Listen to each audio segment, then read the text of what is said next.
Le sacrifice de Jonas. Dans un petit village du sud du Congo, vivait Jonas, un jeune homme de 19 ans. Il était l'aîné d'une famille de 6 enfants. Orphelin de père depuis l'âge de 11 ans, il devint très tôt le pilier de sa famille. Il ne rêvait pas de richesse, ni de voyage. Il voulait juste une chose, sortir sa mère et ses frères de la misère. Jonas excellait à l'école. Il marchait des kilomètres chaque jour pour y aller.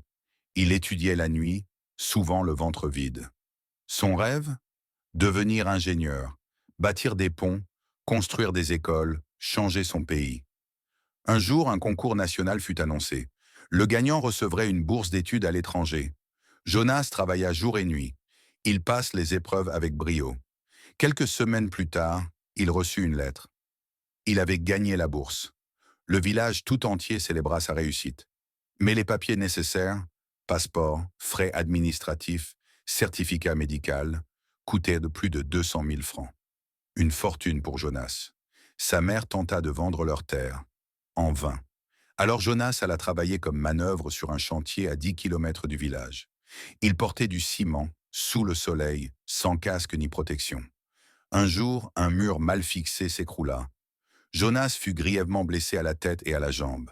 Il fut transporté trop tard à l'hôpital. Il perdit l'usage de sa jambe gauche. Le médecin lui dit « Tu es vivant, mais tu ne pourras plus jamais faire certains métiers lourds. » Le rêve s'éteignit. Il perdit la bourse, remplacé par un autre. Le village devint silencieux.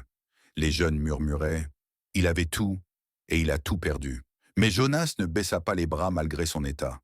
Avec ses maigres économies, il créa une petite école sous un arbre.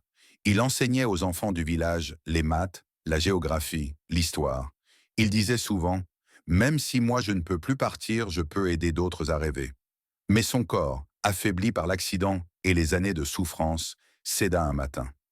Il fut retrouvé sans vie, assis sous son arbre, son cahier encore sur les genoux. Aujourd'hui, cette école qu'il avait créée sous l'arbre porte son nom, École Jonas Mbemba. Chaque année, un enfant du village obtient une bourse grâce à une association créée en sa mémoire. Jonas n'a pas changé sa propre vie, mais il a semé une lumière pour les générations futures. Message final pour la jeunesse. Ne laisse jamais les épreuves éteindre ta lumière. Le succès n'est pas toujours personnel. Parfois, il inspire d'autres à se relever. Le sacrifice d'un seul peut éclairer le chemin de beaucoup. L'Afrique a besoin de jeunes comme Jonas, honnêtes, forts et dévoués. Abonne-toi pour plus d'histoires africaines et pour ne pas rater les prochaines vidéos. Partage, like et commente. Merci de rester jusqu'à la fin de la vidéo. Funny Stories.